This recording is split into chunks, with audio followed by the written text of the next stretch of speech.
Peuple a revendiqué aux abattoirs naïe. Bakoki ko imposer biso te. Olandi bato ko perdre de la bango avec bango ba boyi. Biso ku du peuple na tele na boyi. Ezali peuple congolais, biso to kotaka. Biso tsala bakaku. To bikani bato boyi. Bachela bango osela wana. Ya famille bango. Na mese tilo ko biso to boyi. Oyo ezali début ya ba manifestation populaire. Tozana posa CHAΗNE ezala dépolitisé. Quand on dit dépolitisé, ezali kolobaki tolingi te ba politiciens bazala na kati ya CHAΗNE.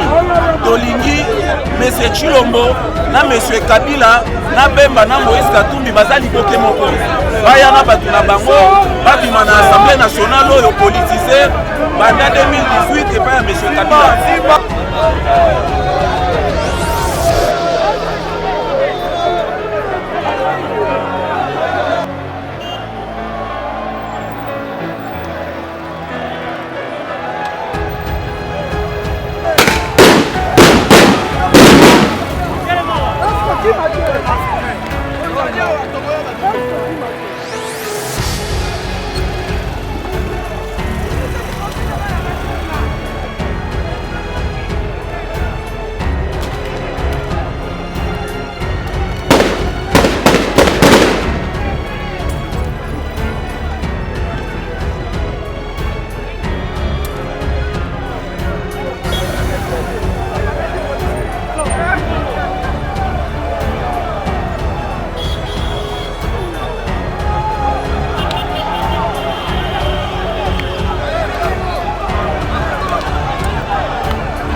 Peuple a vu se mobiliser avant que les citoyens et citoyennes, en tant que les Congolais,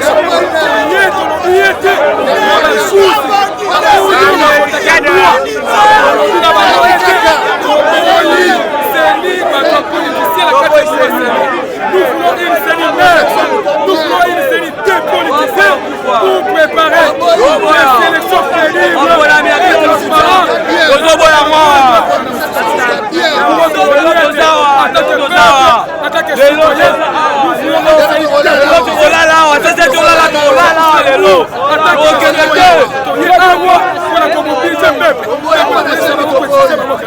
Nous voulons la dépolitisation de la CHAîne.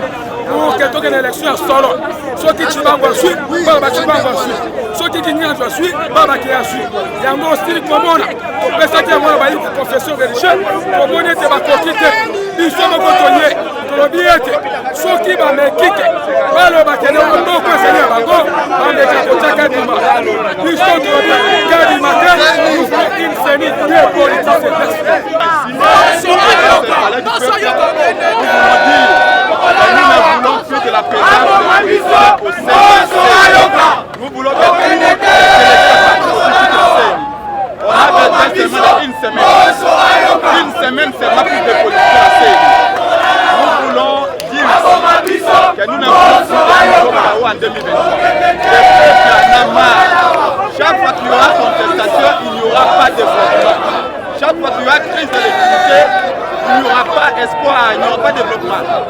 policiers ne sont pas payés eux-mêmes. Les jeunes n'ont pas d'emploi. Les détournements partout. L'insécurité à l'Est. Les peuples congolais espèrent au changement en 2023. Mais Félix se prépare la fraude.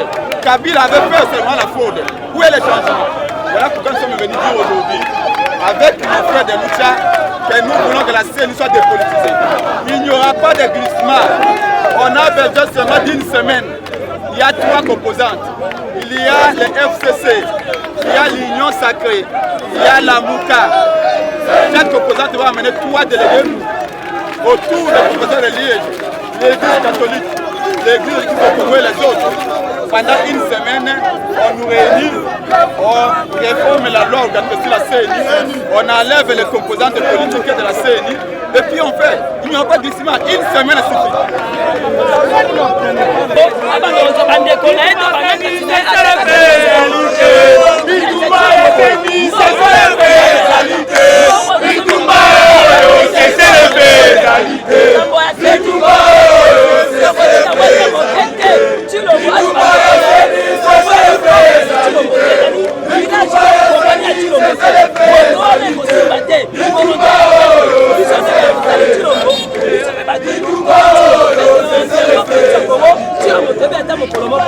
Comment nous venons sur le deuxième tour là, on parler du peuple, nous ne pouvons pas le peuple congolais.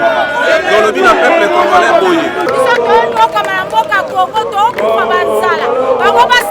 Politique ya famille, pour la nini, toboy cette fois-ci, toboy, tolingi transparence partout, na scène, wapi, tolingi bata kukosa lettre, asa ya qualité, comment possible koza mapasa, susi azokunda libanda na mutu fusu, yo tita nsimba ki akamola bitu, eske nsimba kokote la nsusu bia kokote la mutu, akote la nsusu toboy yango, toboy, tolingi nde, verite chouette, toboy.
Mais déjà, il a dit que au monde, il y a des problèmes au monde, il y a suite des actes et des autres par machin. Comment on accepte? Vraiment, on n'est pas dans ça.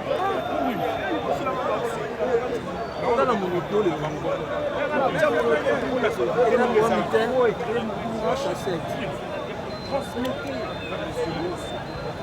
que et ça est important à mon peuple au bon moment que so balba basa na par hasard à tout hasard alors hasard est un condition il y a l'Assemblée nationale Batu Bazali banda deuxième semaine le mieux ça comme Bazali tu veux dire ça déjà akutanina bao Bazali peuple akutani parce que nous bango clair le moment on a tobi place va déposer est-ce qu'à Zouaki a évité est-ce qu'à s'est prononcé a évité pour une fois à Bini Banda a évité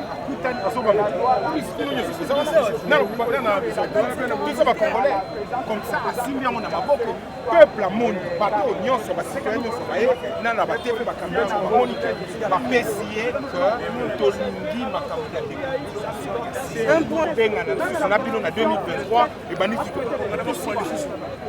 va transmettre va y biser ka boye ba bater les miens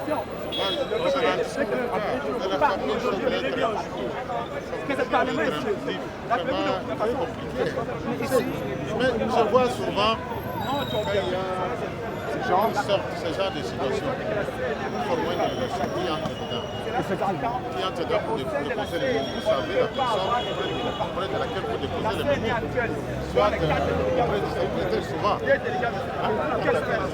secrétaire fait confiance au secrétaire sur son coup normal.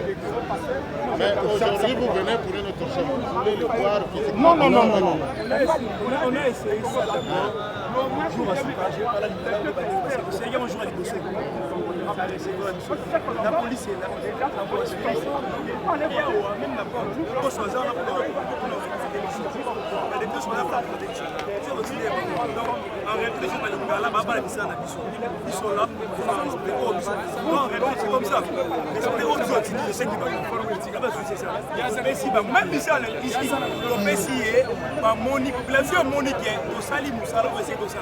Parce que le guide des politiciens c'est depuis l'élection de l'économie.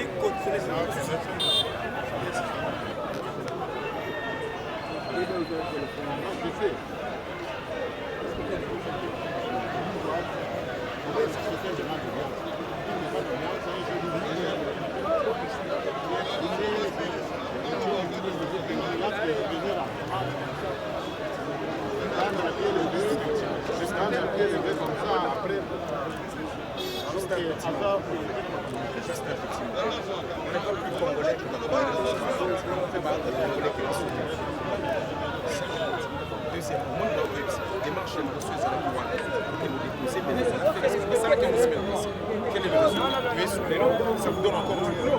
Alors qu'il y a des situations peut-être plus urgentes. Mais nous pouvons ça à cœur de perdre le temps. Ok? Naïb, sur tous les points. Essayez au moins d'aller.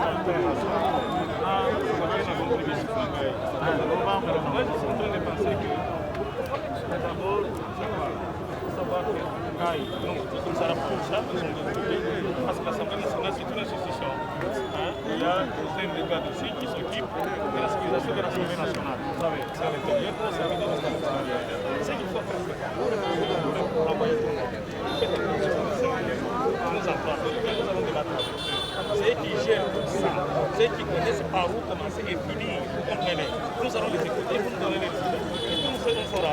Peut-être que quelqu'un peut aller à l'intérieur, passer le message en attendant la réponse. Oui. J'apprécie la façon de voir.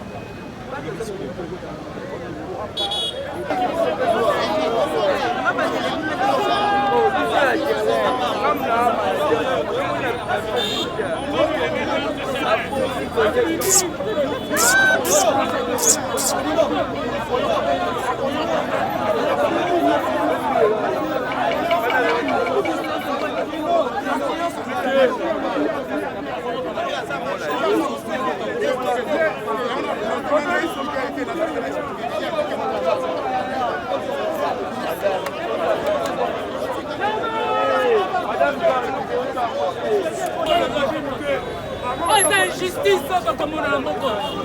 nini te pour amende reprise. Bobo ata kotanga po memo ya mboka ya bana mboka. Ezalaka te. Donc on a justice à mboka oyo. C'est notre droit. C'est notre droit. Les lots memo au kota. Les lots kota kotanga na plénière.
Hey, asolo bakatsa na ngambo.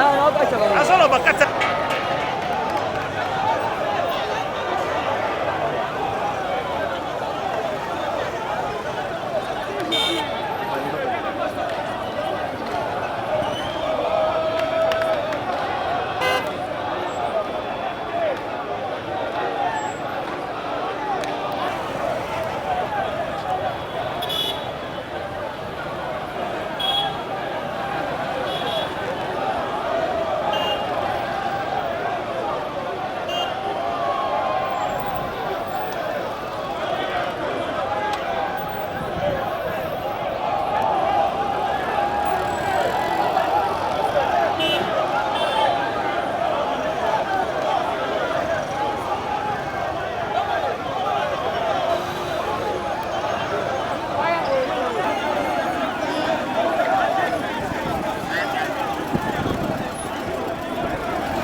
Tigaye.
voiture avec les gens.